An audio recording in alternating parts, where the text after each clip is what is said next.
Hello ആൾ, career ക്രാഫ്റ്റിൻ്റെ പുതിയൊരു വീഡിയോയിലേക്ക് എല്ലാവർക്കും സ്വാഗതം. ഇന്ന് നമ്മൾ എക്കണോമിക്സുമായി ബന്ധപ്പെട്ട ക്ലാസ്സാണ് എടുക്കാൻ പോകുന്നത്. സമ്പദ്ഘടനയിലെ വിവിധ മേഖലകളെക്കുറിച്ചും വിവിധ തരം സമ്പദ് വ്യവസ്ഥകളെക്കുറിച്ചും ആൽഫ്രഡ് മാർഷൽ, ആഡം സ്മിത്ത് തുടങ്ങിയ തത്വചിന്തകരെക്കുറിച്ചൊക്കെ കഴിഞ്ഞ ക്ലാസ്സുകളിൽ നമ്മൾ പറഞ്ഞു കഴിഞ്ഞു.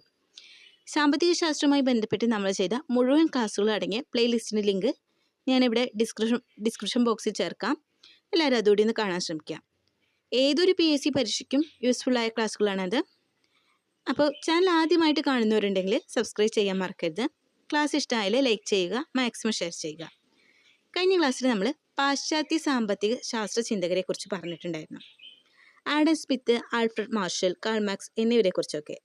ഇനി നമ്മൾ പറയാൻ പോകുന്നത് ഇന്ത്യയുടെ സാമ്പത്തിക ശാസ്ത്ര ചിന്തകരെക്കുറിച്ചാണ്. ഈ സാമ്പത്തിക ശാസ്ത്ര രംഗത്ത് ഇന്ത്യ ഒട്ടേറെ സംഭാവനകൾ നൽകിയിട്ടുണ്ട്. ഇന്ത്യയുടെ സാമ്പത്തിക ശാസ്ത്ര സിദ്ധാന്തങ്ങളിൽ പ്രധാനമാണ് ചാണക്യൻ്റെ അർത്ഥശാസ്ത്രം. ചന്ദ്രഗുപ്ത മൗര്യൻ്റെ ഉപദേഷ്ടാവായിരുന്നു ചാണക്യൻ. അതായത് മൗര്യ സാമ്രാജ്യത്തോളം പഴക്കമുണ്ട് ഇന്ത്യയുടെ സാമ്പത്തിക ശാസ്ത്ര ആശയങ്ങൾക്ക്. മനസ്സിലായല്ലോ? പലപ്പോഴും PSC ആവർത്തിച്ചിട്ടുള്ള ഒരു ചോദ്യമാണ് ഇന്ത്യൻ സാമ്പത്തിക ശാസ്ത്രത്തിൻ്റെ പിതാവ് ആരാണെന്ന്. ദാദാഭായ് നവറോജിയാണ് ഇന്ത്യൻ സാമ്പത്തിക ശാസ്ത്രത്തിൻ്റെ പിതാവ്. ബ്രിട്ടീഷ് ഇന്ത്യയിൽ അറിയപ്പെടുന്ന സാമ്പത്തിക ശാസ്ത്ര വിദഗ്ധനായിരുന്നു അദ്ദേഹം.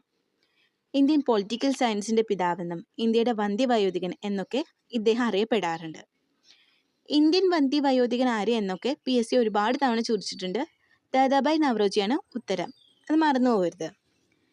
കഴിഞ്ഞ ക്ലാസ്സിൽ നമ്മൾ ആഡം സ്മിത്തിൻ്റെ ലേസസ് ഫെയർ സിദ്ധാന്തം, അതുപോലെ കാൾ മാർക്സിൻ്റെ മിച്ചമൂല്യ സിദ്ധാന്തം, അതിനെക്കുറിച്ചൊക്കെ പറഞ്ഞിരുന്നു. അതുപോലെ ദാദാഭായ് നവറോജിയുടെ തിയറിയാണ് ചോർച്ച സിദ്ധാന്തം. ഇന്ത്യയുടെ സമ്പത്ത് ചോർത്തിയെടുക്കുന്നതാണ് ബ്രിട്ടീഷ് ഭരണമെന്നും അത് ഇന്ത്യയെ ദാരിദ്ര്യത്തിലേക്കും സാമ്പത്തിക തകർച്ചയിലേക്കും നയിച്ചുവെന്നും പ്രതിപാദിക്കുന്ന സിദ്ധാന്തമാണ് ചോർച്ച സിദ്ധാന്തം. അദ്ദേഹം തൻ്റെ poverty and British rule in India എന്ന പുസ്തകത്തിലൂടെയാണ് ഇതിനെക്കുറിച്ച് എഴുതിയത്. അപ്പോൾ ഈ തിയറി, പുസ്തകത്തിൻ്റെ പേര്, ഇത് രണ്ടും ഇമ്പോർട്ടൻ്റ് ആണ്. PSC ഒരുപാട് തവണ ചോദിച്ചിട്ടുമുണ്ട്. അദ്ദേഹത്തിൻ്റെ പ്രധാനപ്പെട്ട പത്രങ്ങളൊക്കെ നമുക്ക് നോക്കാം. റസ്ത് ഗോഫ്താർ എന്ന ദൈവാരികയുടെ പത്രാധിപരായിരുന്നു അദ്ദേഹം. അതുപോലെ വോയിസ് ഓഫ് ഇന്ത്യ എന്ന പത്രത്തിൻ്റെ സ്ഥാപകനായിരുന്നു ദാദാഭായ് നവറോജി. ഇത് ഒരുപാട് തവണ PSC ചോദിച്ചിട്ടുണ്ട് കേട്ടോ, വോയിസ് ഓഫ് ഇന്ത്യ എന്നുള്ളത്. പിന്നെ ബ്രിട്ടൻ പാർലമെൻറ്റിൽ അംഗമായ ആദ്യ ഏഷ്യക്കാരനായിരുന്നു അദ്ദേഹം. INC, ഇന്ത്യൻ നാഷണൽ കോൺഗ്രസിന് ആ പേര് കൊടുത്തത് ദാദാഭായ് നവറോജിയാണ്.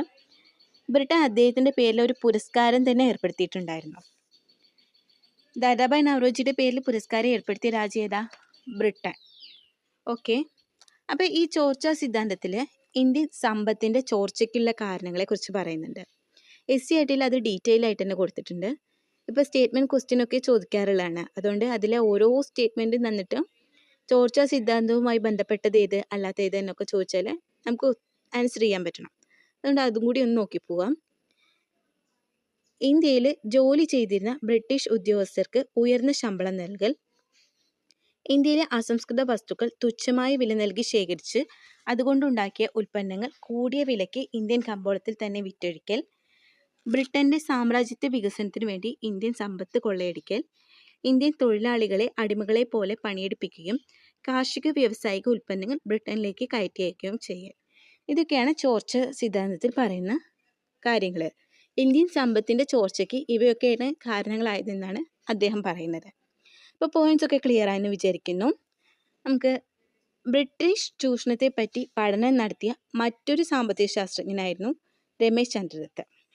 ബ്രിട്ടീഷ് ചൂഷണവും പടിഞ്ഞാറൻ നാഗരികതയും എങ്ങനെ ഇന്ത്യയെ തകർത്തുവെന്ന് അദ്ദേഹം വ്യക്തമാക്കിയിരുന്നു. ഇനി നമുക്ക് നോക്കാനുള്ളത് നമ്മുടെ രാഷ്ട്രപിതാവായ ഗാന്ധിജിയുടെ സാമ്പത്തിക ശാസ്ത്ര ചിന്തകളെക്കുറിച്ചാണ്. അദ്ദേഹത്തിൻ്റെ പ്രശസ്തമായൊരു കോട്ടുണ്ട്, PSC ചോദിച്ചിട്ടുള്ളതാണ്. ഇന്ത്യക്ക് ആവശ്യം മൂലധനം ഏതാനും പേരിൽ കേന്ദ്രീകരിക്കലല്ല, 1900 മൈൽ നീളവും 1500 മൈൽ വീതിയുമുള്ള ഈ ഭൂഖണ്ഡത്തിലെ 7 ലക്ഷം ഗ്രാമങ്ങൾക്ക് എളുപ്പത്തിൽ ലഭിക്കാനാവുന്ന വിധത്തിൽ വിതരണം ചെയ്യലാണ്. മഹാത്മാഗാന്ധി പറഞ്ഞിട്ടുള്ളതാണിത്. ഇത് മുൻപും PSC ചോദിച്ചിട്ടുണ്ട്, ഓർത്തു വയ്ക്കാം. ഗാന്ധിജിയുടെ ആദ്യ പുസ്തകമായ ഹിന്ദു സ്വരാജിൽ തന്നെയാണ് അദ്ദേഹത്തിൻ്റെ സാമ്പത്തിക ശാസ്ത്രാശയങ്ങളുടെ തുടക്കവും ഉണ്ടായിരുന്നത്.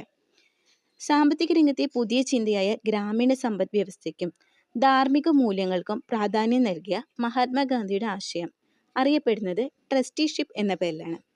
ഇതൊരു പ്രീവിയസ് ഇയർ ക്വസ്റ്റ്യൻ ആണ്. ട്രസ്റ്റിഷിപ്പിനെ കുറിച്ച് ഡീറ്റെയിൽ ആയിട്ട് തന്നെ SCERT പറയുന്നുണ്ട്. അതുകൂടെ ഒന്ന് നോക്കാം. മഹാത്മാഗാന്ധിയുടെ ട്രസ്റ്റിഷിപ്പ് എന്ന ആശയത്തിന്റെ പ്രധാന ഉള്ളടക്കം താഴെ പറയുന്ന പ്രകാരമാണ്. മുതലാളി തനിക്കു മാത്രമായുള്ള ഉടമസ്ഥാവകാശം പരിത്യജിക്കുകയും സമ്പത്ത് കൈവശം വെച്ചുകൊണ്ടിരിക്കുന്നത് ജനങ്ങളുടെ ഒരു ട്രസ്റ്റി എന്ന നിലയിലാണെന്ന് പ്രഖ്യാപിക്കുകയും ചെയ്യേണ്ടതാണ്. ഒരു ട്രസ്റ്റിക്ക് പൊതുജനങ്ങളല്ലാതെ വേറെ അനന്തരാവകാശികളില്ല. ഉൽപാദനത്തിന്റെ സ്വഭാവം നിശ്ചയിക്കുന്നത് വ്യക്തികളുടെ ഹിതമോ അത്യാഗ്രഹമോ അനുസരിച്ചല്ല, സമൂഹത്തിന്റെ ആവശ്യങ്ങൾ അനുസരിച്ചാണ്. മാന്യമായി ജീവിക്കാൻ ഉതകുന്ന കുറഞ്ഞ വേതനം നിശ്ചയിക്കുവാൻ നിർദ്ദേശിച്ചിട്ടുള്ളതുപോലെ സമൂഹത്തിലെ ഏതെങ്കിലും ഒരു വ്യക്തിക്ക് അനുവദിക്കാവുന്ന ഏറ്റവും കൂടിയ വേതനത്തിനും പരിധി കൽപ്പിക്കേണ്ടതുണ്ട്. ഇതൊക്കെയാണ് ട്രസ്റ്റിഷിപ്പ് എന്ന ആശയം കൊണ്ട് ഉദ്ദേശിക്കുന്നത്.